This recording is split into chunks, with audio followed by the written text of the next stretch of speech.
Business name consulting services. Do you need them?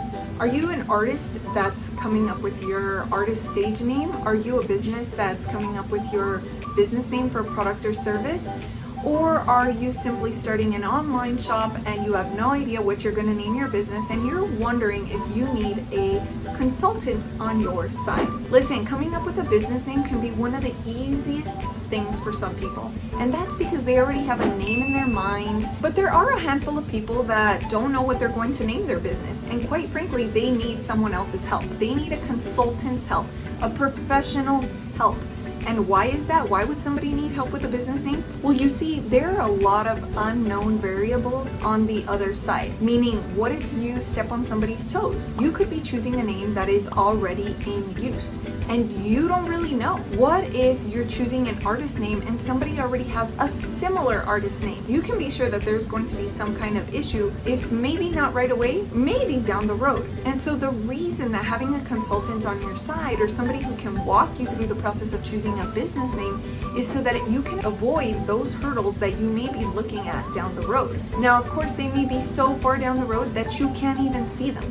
But as a trademark lawyer, I can tell you that this happens all the time. If you read the news, whether it's a quick blurb on, your Facebook feed or just a quick blurb on your phone, you know that business names, product names, service-based names can be a huge source of contention for lots of business owners. As a matter of fact, this past week, GM and Ford just got into a legal, altercation, which you can read about right here. But anyway, my point is that even the big guys will get into legal battles over the use of a particular name. So I don't want you to think that just because you're a small guy that you're not in this game, that nobody's going to sue you. Because let me tell you that oftentimes it is the smaller business and it is the little guy that will receive a cease and desist letter, or that will receive some kind of email or notification that you are stepping on somebody else's toes. And that's not a comfortable place to be, because sometimes that can scare business owners more than if they just did this right from the beginning. If you want somebody on your site who can help you choose a name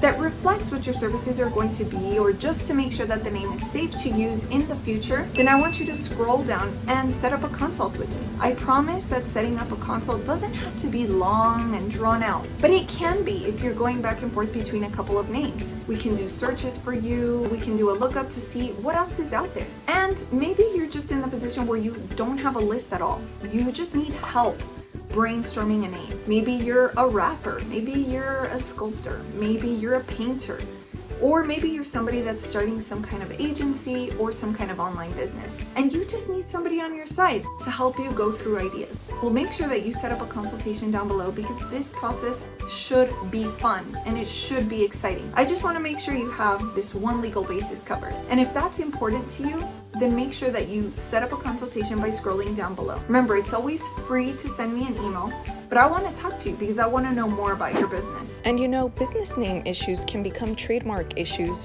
which are a little more complicated than you might think. And sometimes these trademark issues can become a little bit more involved than what you think. So Kim Kardashian secured the social media handles for SKKN for skin, and somebody else sent her a cease and desist letter saying that they are already using the name SKKN plus, Skin Plus. And so now her team is saying that, well, we're going to have discussions about it, we can talk about it.